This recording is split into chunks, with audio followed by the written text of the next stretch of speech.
जनाब सदर, पेश करदा करारदाद हम आजाद हैं। हमसे मुराद पाकिस्तान में जीता जागता सांस लेता एक एक इंसान, और आजाद से मुराद बेखौफ, लेकिन हमारे सरों पर तो हर वक्त खौफ की तलवारें मंडराती हैं। आजाद से मुराद खुद मुख्तार, लेकिन हमारे सियासतदान तो कशकोल थामे अमेरिका के सामने अपनी कौम की हमियत का सौदा करते हैं। आजाद से मुराद किसी के ताबे ना होना, लेकिन हम तो आज भी उन्हीं जागीरदारों, उन्हीं वडेरों, उन्हीं लुटेरों, उन्हीं जाबिर, उन्हीं जालिम, उन्हीं बेहिस और बेबस हुक्मरानों के ताबे हैं। तो मंतकी एतबार से करारदाद अभी और इसी वक्त मुस्तरद होती है। अगर ऐवान में बैठा कोई एक नौजवान भी खड़े होकर ये कह दे कि हाँ, जितनी आजादी हमें मिली है इतनी ही काफी है, तो मैं अभी और इसी के वक्त यहाँ के बजाय वहां खड़ी हूँ। लेकिन जनाब सदर, हम आजाद नहीं। और ये किस आजादी की बात करते हैं जिस मुल्क में वाटर कूलर से लटकते हुए गिलास को भी जंजीरों में जकड़ के रखा जाता हो, उसमें इंसान क्या आजाद होंगे?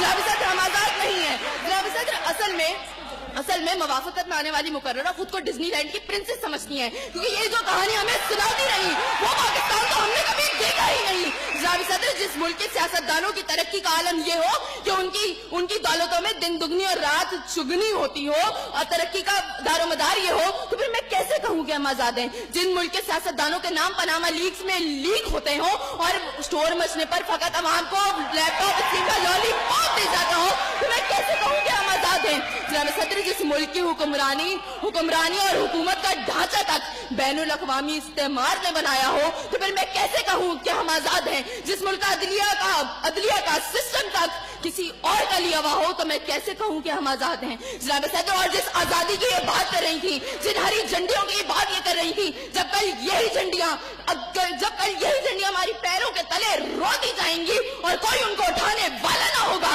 तो फिर मैं इनसे पूछूंगी कि अरे कौन सी आजादी?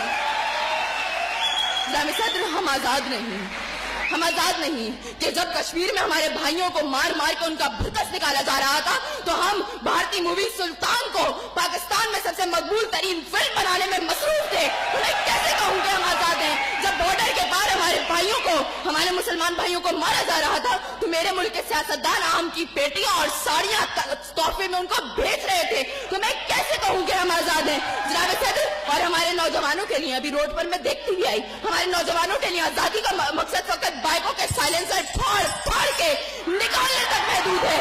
तो मैं कैसे कहूँ कि हम आजाद हैं? और जनाब सदर, जिस आजादी की बात करती है, शायद वो फकत सिर्फ दहशत गर्दों